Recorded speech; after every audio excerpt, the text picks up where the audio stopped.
안녕하세요. 저는 김포 구례동에서 1인 네일샵을 운영하고 있는 김상미라고 합니다. 지금 현재 운영한 지는 한 6년째 계속 혼자서 운영을 하고 있습니다. 남자분들이 발각질이 있어요. 근데 전화를 여자 와이프나 여자친구가 전화를 주시거든요. 발각질이 있으면은 이불에 이렇게 발각질을 떨어뜨리니까 아침마다 그 이불을 터는 게 너무 싫다는 거예요. 그래서 남편을 보내거나 아니면은 이게 무좀이 있는데, 그러니까 남자들이 잘 그 정보 서치력이 잘 없고 이게 네일샵에서 어디 해주는지 잘 모르니까 와이프한테 부탁해요. 한번 찾아봐. 네가 전화 좀 해서 예약해줘. 그래서 대신 오시기도 하고, 그다음에 뭐 내성 발톱 같이 아픈 발톱 인제 와이프가 어떻게 좀 해주려고 막 교정칩 잘못 붙여가지고 막 서치해서 또 같이 오기도 하고. 거의 이런 쪽은 뷰티 영역 쪽은 여자니까 남자분들은 유튜브 보시고 본인이 다이렉트로 전화하는 분도 많지만 중간 다리 역할을 해주고 예약하고 전화해 주시는 분들은 여자예요. 그러니까 발에 문제가 있는 거예요. 그러니까는 파고들어서 유전적인 것도 있고 이제 무좀으로 인해서 파고들기도 하는데 당장에 걸어 다니는 게 너무 아프고 여기가 발이 부어요.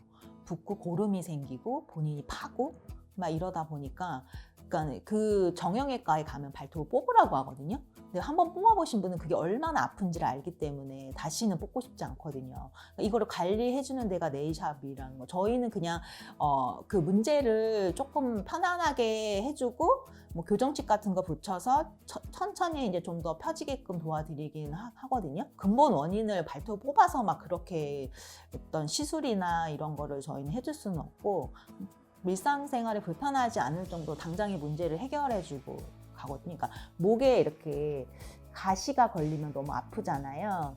그런 것처럼 파고드는 발톱을 약간 이렇게 제거를 해주면 가시같이 찌르던 애들이 나와요. 숨어있던 히든 발톱들이. 그러면 그분이 이렇게 너무 고마워하면서 가시죠. 그러니까 어떤 분이 뭐 좀 낫게 해주는데요? 그럼 얘기하시면은 병원하고 저하고 협력 시스템으로 가셔야 된다고. 왜냐면 병원에서 우선 스케일링을 좀 해줘야 되는데 병원에선 그걸 안 해주니까 너무 두껍고 막 이렇게 휘어진 발톱들을 네일샵 가서 조금 기계로 스케일링을 하고 오라고 하거든요. 그게 치료 효과를 더 높여주니까. 그래서 오시는 분도 있고, 그리고 제가 우연히 저희 고객님이 부탁해서 요양병원에 계신 그 어머님을 찾아가서 이렇게 발톱을 스케일링 해준 적이 있는데 치매에 걸린 지 한 8년 되셨대요. 누워만 있다 보니까 당뇨, 고혈압 뭐 각종 병을 다 갖고 계시잖아요. 발톱이 너무 두꺼워서 이거를 본인이 못 자르고 일주일 동안 끙끙 앓았는데 저희 네일샵 와서 손발톱 관리 받으면서 제가 기계를 쓰니까 이거를 쓰면 그 어머니 발을 해결해 주고 싶다 싶어가지고 거기까지 이제 저희 손님이랑 같이 동행해서 어머니 발톱을 스케일링 해준 적이 있거든요. 그러니까 너무 고맙다. 그러니까는 요양병원에 계시고 거의 치매이기 때문에 어느 날은 의식이 있어서 자녀를 알아보지만 어느 날은 의식이 없어서 이렇게 자녀인지도 못 알아보세요. 근데 이제 일주일에 한 번씩 가시는데 부모님이 그런 발톱인 걸 자녀로서 봤을 때는 너무 안타깝죠. 자기가 해줄 전문가가 아니까 어떻게 해줄 수 없는데 우연히 이제 자기가 다니는 네일샵에 이렇게 원장님이 제가 이제 우연히 막 얘기를 하거든요. 손님들이 있을 때 내가 어디 갔는데 이런 발톱 내가 해주고 왔어. 흘러가는 말로 했는데 그분이 그걸 기억하시고 저한테 전화해서 언니 저희 시아버님이 그런 발이에요. 언니 좀 꼭 가주셔야겠다고 막 이러면서 다 손님들 차 타고 거기 가서 또 도와드리고 그런 적들이 있어서 누군가는 해야 되는 직업이다 이런 거 생각을 했고 이제 저를 가르쳐준 스승님한테 얘기를 했어요. 제가 이제 그렇게 손님이 부탁해서 요양원 가서 자원봉사하시고 돈은 받지 않고 무료로 해드렸는데 이게 정말 해도 되는 건지 어느 정도까지 제가 건드려야 되는 건지. 왜냐면 그분들은 너무 심하게 건드리거나 하면 피가 지혈이 안 돼요. 그래서 거기에서 그 방을 관리해주는 요양보호사 간호사들이 자기네가 한 번 발톱을 잘랐다가 피가 계속 나가지고 덤탱이를 자기네가 씌울까봐 그 뒤로는 발톱을 못 건드리겠다는 거예요.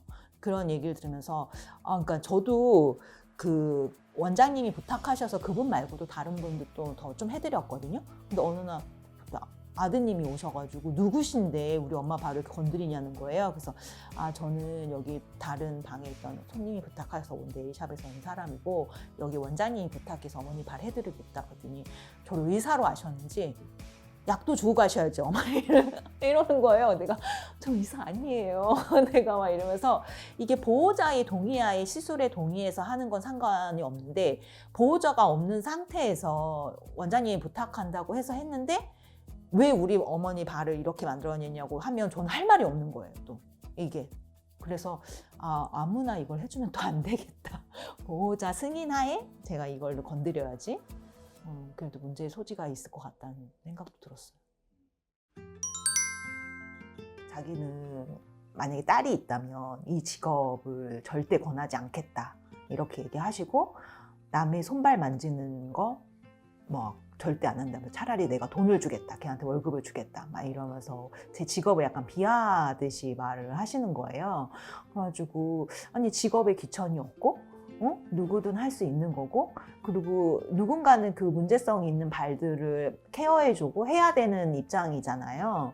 그러면은 그걸 하는데 그거에 대해서 본인도 이렇게 시술 받으러 오셔가지고 이렇게 저를 높여주고 상대방을 높여주면 본인이 높아질 수 있거든요.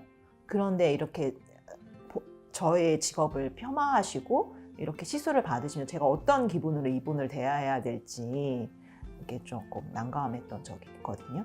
그래서 내가 누군가에게 대접을 받으려면 나 자신 스스로가 낮아지고 상대방을 높여주는 역할을 한다면 그 사람도 그 마음을 느끼거든요. 그대로.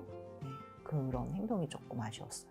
그리고 아무래도 저는 문제성 발을 하다 보니까 이렇게 또 누군가의 소개가 나왔을 때 너무 만족하고 그분이 막 이렇게 발을 아파가지고 막 쩔룩거리면서 왔는데 제가 이제 해주고 나니까 막 신발을 신고 갈 때는 하나도 안 아프니까 왜 예수님도 절름발이를 이렇게 낫게 해서 이렇게 정상적으로 걸어가게 했다고 하잖아요. 그런 것처럼 너무 사뿐사뿐 막 걸어가면서 저한테 막 팁을 주시면서 그러니까 자기의 문제를 해결해 준 사람 내가 의사인가?